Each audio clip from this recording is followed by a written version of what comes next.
తెలుగుదేశం అధినేత చంద్రబాబు ఆంధ్రప్రదేశ్ ముఖ్యమంత్రిగా ప్రమాణ స్వీకారం చేశారు. ఆయనతో పాటు మరో 24 మంది మంత్రులు కూడా ప్రమాణం చేశారు.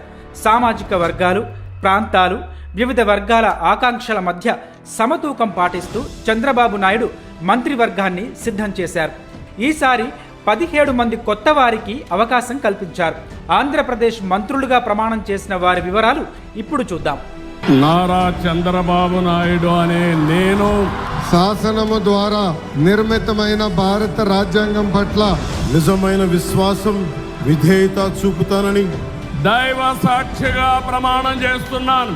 కమ్మ సామాజిక వర్గానికి చెందిన నారా చంద్రబాబు నాయుడు కుప్పం నుంచి 7 సార్లు ఎమ్మెల్యేగా గెలిచారు.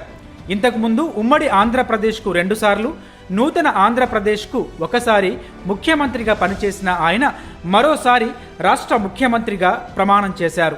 కొనిదెల పవన్ కళ్యాణ్ అనే నేను కాపు వర్గానికి చెందిన కొనిదెల పవన్ కళ్యాణ్ పిఠాపురం నియోజకవర్గం నుంచి తొలిసారి ఎమ్మెల్యేగా గెలిచి ఆంధ్రప్రదేశ్ డిప్యూటీ సీఎంగా ప్రమాణం చేశారు. 1996లో సినీ నటుడిగా తెరంగేట్రం చేసిన పవన్ కళ్యాణ్ 2008లో రాజకీయాల్లోకి వచ్చారు. ప్రజారాజ్యం పార్టీ కాంగ్రెస్లో విలీనం తర్వాత బయటకు వచ్చి 2014లో జనసేన పార్టీ స్థాపించారు. 2019లో గాజువాక, భీమవరం నుంచి పోటీ చేసి ఓడిపోయారు. ఈ ఎన్నికల్లో పిఠాపురం ఎమ్మెల్యేగా భారీ మెజారిటీతో విజయం సాధించారు. కింజరాపు అచ్చెన్నాయుడనే నేను టెక్కల నుంచి గెలిచిన బీసీ కొప్పుల విలమ సామాజిక వర్గానికి చెందిన కింజరాపు అచ్చెన్నాయుడు రెండోసారిగా మంత్రిగా బాధ్యతలు చేపట్టారు.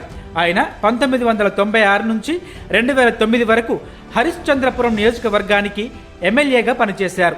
2014, 2019, 2024లో తెలుగుదేశం పార్టీ తరపున టెక్కల నియోజకవర్గం నుంచి శాసనసభ్యులుగా గెలుపొందారు. కొల్లు రవీంద్ర అనే నేను మచిలీపట్నం నియోజకవర్గం నుంచి గెలిచిన కొల్లు రవీంద్ర మంత్రిగా ప్రమాణ స్వీకారం చేశారు. బీసీ మత్స్యకార విలమ సామాజిక వర్గానికి చెందిన రవీంద్ర 2014లో కూడా టీడీపీ నుంచి గెలిచి మంత్రిగా పనిచేశారు. నాదెండ్ల మనోహర్ అని నేను కమ్మ సామాజిక వర్గానికి చెందిన నాదెండ్ల మనోహర్ తెనాలి నుంచి పోటీ చేసి గెలిచి మంత్రిగా ప్రమాణం చేశారు. 2004, 2009లో తెనాలి నుంచి కాంగ్రెస్ పార్టీ తరఫున 2 సార్లు ఎమ్మెల్యేగా గెలిచారు. 2009లో ఆంధ్రప్రదేశ్ స్పీకర్గా పనిచేశారు. ఇప్పుడు జనసేన పార్టీ తరపున గెలిచి మంత్రివర్గంలో స్థానం సంపాదించుకున్నారు. పొంగూరు నారాయణ అనే నేను నెల్లూరు సిటీ నుంచి గెలిచిన కాపు సామాజిక వర్గానికి చెందిన పి నారాయణ మరోసారి మంత్రిగా బాధ్యతలు చేపట్టారు. టీడీపీ సర్వే విభాగానికి పనిచేసిన నారాయణ క్రమంగా క్రియాశీల రాజకీయాల్లోకి వచ్చారు. 2014లో చంద్రబాబు హయాంలో మున్సిపల్ అడ్మినిస్ట్రేషన్, పట్టణాభివృద్ధి, అర్బన్, హౌసింగ్ శాఖల మంత్రిగా పనిచేశారు. అనిత వంగలపూడి అనే నేను ఎస్సీ సామాజిక వర్గానికి చెందిన వంగలపూడి అనిత పాయకరావుపేట నుంచి ఎమ్మెల్యేగా గెలిచి మంత్రిగా ప్రమాణ స్వీకారం చేశారు. ఆమె 2014లో కూడా ఇదే నియోజకవర్గం నుంచి గెలుపొందారు. 2020 నుంచి ఆంధ్రప్రదేశ్ రాష్ట్ర తెలుగు మహిళా రాష్ట్ర అధ్యక్షురాలిగా కొనసాగుతున్నారు. సత్యకుమార్ యాదవ్ అనే నేను బీసీ యాదవ వర్గానికి చెందిన సత్యకుమార్ యాదవ్ ధర్మవరం నియోజకవర్గం నుంచి తొలిసారి ఎమ్మెల్యేగా గెలిచి మంత్రిగా ప్రమాణం చేశారు.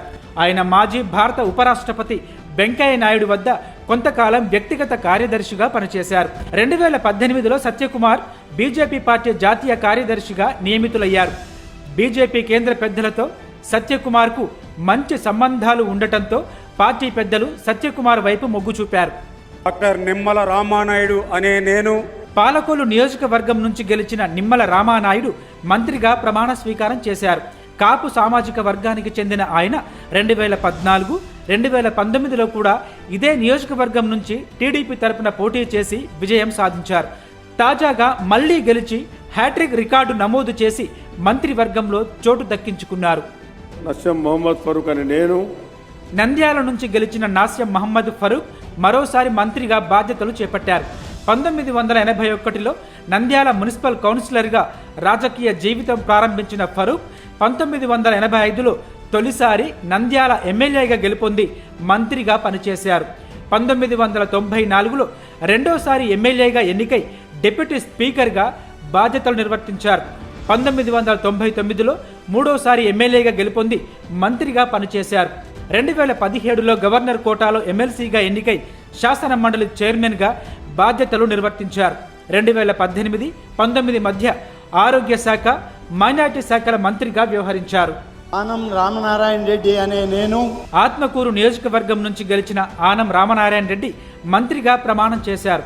ఆయన 1983లో నెల్లూరు అసెంబ్లీ ఎన్నికల్లో టీడీపీ తరపున పోటీ చేసి గెలిచి 1984లో రాష్ట్ర క్రీడా మండలి చైర్మన్గా నియమితులయ్యారు.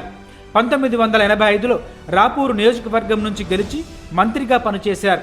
1991లో కాంగ్రెస్ పార్టీలో చేరి 99, 2004, 2009లో ఎమ్మెల్యేగా గెలిచి మంత్రి పదవి చేపట్టారు. పయ్యావుల కేశవ్ అనే నేను కమ్మ సామాజిక వర్గానికి చెందిన పయ్యావుల కేశవ్ ఉరవకొండ నుంచి గెలిచి మంత్రిగా ప్రమాణం చేశారు. 1994, 2004, 2009, 2019లో ఎమ్మెల్యేగా పనిచేశారు.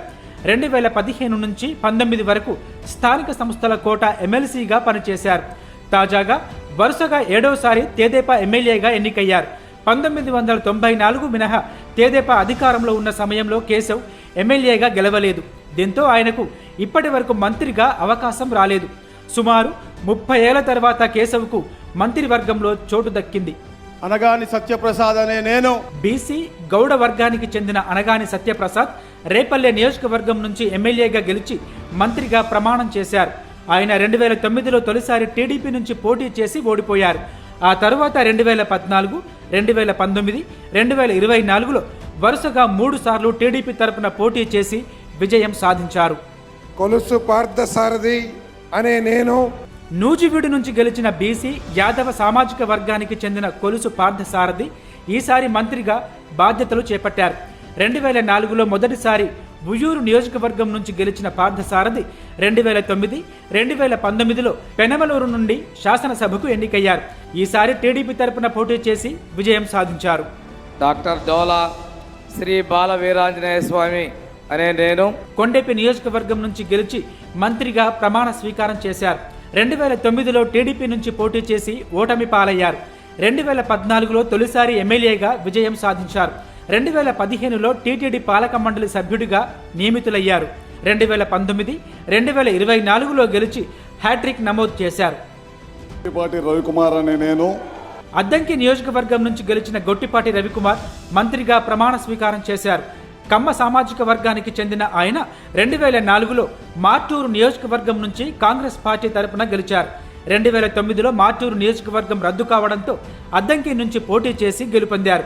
2014లో వైసీపీ నుంచి, 2019లో టీడీపీ నుంచి గెలిచి వరుసగా 4వసారి ఎమ్మెల్యేగా విజయం సాధించారు. కందుల దుర్గేష్ అనే నేను కాపు వర్గానికి చెందిన కందుల దుర్గేష్ నిడదవోలు నియోజకవర్గం నుంచి తొలిసారి ఎమ్మెల్యేగా గెలిచి మంత్రిగా ప్రమాణం చేశారు. కాంగ్రెస్ నుంచి రాజకీయ అరంగేట్రం చేసిన దుర్గేష్ వివిధ హోదాల్లో పనిచేసి ఎమ్మెల్సీ అయ్యారు. తూర్పుగోదావరి జిల్లా కాంగ్రెస్ అధ్యక్షుడిగా పనిచేశారు. 2014 ఎన్నికల్లో రాజమహేంద్రవరం లోక్సభ నుంచి కాంగ్రెస్ అభ్యర్థిగా బరిలోకి దిగి ఓటమి పాలయ్యారు. 2019లో శాసనసభ ఎన్నికల్లో జనసేన తరపున పోటీ చేసి ఓటమి పాలయ్యారు. తాజా ఎన్నికల్లో నిడదవోలు నుంచి నెగ్గి మంత్రివర్గంలో స్థానం సంపాదించుకున్నారు. గుమ్మిడి సంధ్యారాణి అనే నేను ఎస్టీ వర్గానికి చెందిన గుమ్మడి సంధ్యారాణి సాలూరు నియోజకవర్గం నుంచి తొలిసారి ఎమ్మెల్యేగా గెలిచి మంత్రిగా ప్రమాణం చేశారు. కాంగ్రెస్ పార్టీ ద్వారా రాజకీయాల్లోకి వచ్చిన సంధ్యారాణి వివిధ హోదాల్లో పనిచేశారు. 1999లో కాంగ్రెస్ పార్టీ తరపున సాలూరు నియోజకవర్గం నుంచి పోటీ చేసి ఓటమి పాలయ్యారు. 2009 అసెంబ్లీ ఎన్నికల్లో, 2014 లోక్సభ ఎన్నికల్లో పోటీ చేసి ఓడిపోయారు. 2015 నుంచి 2021 వరకు టీడీపీ నుంచి ఎమ్మెల్సీగా పనిచేశారు. బీసీ జనార్దన్ రెడ్డి అనే నేను బనగానపల్లె నియోజకవర్గంలో రెడ్డి సామాజిక వర్గం నుంచి గెలిచిన బీసీ జనార్దన్ రెడ్డి మంత్రిగా ప్రమాణ స్వీకారం చేశారు. 2014లో టీడీపీ తరపున పోటీ చేసిన జనార్దన్ తొలిసారి ఎమ్మెల్యేగా అసెంబ్లీకి ఎన్నికయ్యారు. 2019లో ఓడిపోయిన ఆయన ఈసారి విజయం సాధించి మంత్రివర్గంలో చోటు దక్కించుకున్నారు. I T.G. Bharat do swear in the name of God.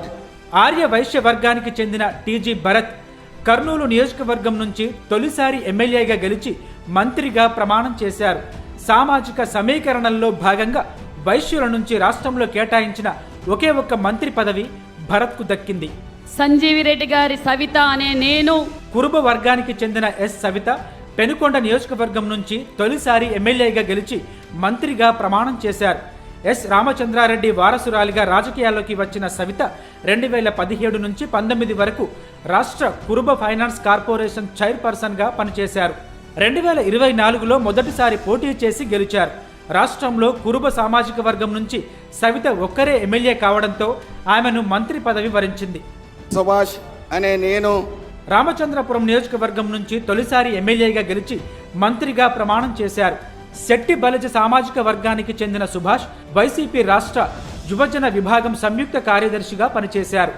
Amalapuram అల్లర్ల ఘటన తరువాత వైసీపీ నాయకులతో విభేదాలు రావడంతో టీడీపీలో చేరారు. ప్రస్తుతం రామచంద్రాపురం నుంచి ఎమ్మెల్యేగా నెగ్గారు. కొండపల్లి శ్రీనివాస్ అనే నేను బీసీ తూర్పు కాపు వర్గానికి చెందిన కొండపల్లి శ్రీనివాస్ గజపతి నగరం నియోజకవర్గం నుంచి తొలిసారి ఎమ్మెల్యేగా గెలిచి మంత్రిగా ప్రమాణం చేశారు. తన తాత పైడితల్లి నాయుడు 2 సార్లు బొబ్బిలి పార్లమెంటు సభ్యుడిగా, విజయనగరం జడ్పీ చైర్మన్గా పనిచేశారు. మండిపల్లి రాంప్రసాద్ రెడ్డి అనే నేను రెడ్డి సామాజిక వర్గానికి చెందిన మండిపల్లి రాంప్రసాద్ రెడ్డి రాయచోటి నియోజకవర్గం నుంచి తొలిసారి ఎమ్మెల్యేగా గెలిచి మంత్రిగా ప్రమాణం చేశారు. ఆయన తండ్రి మండిపల్లి నాగిరెడ్డి 1985-89లో రాయచోటి నుంచి కాంగ్రెస్ పార్టీ తరపున పోటీ చేసి గెలిచారు.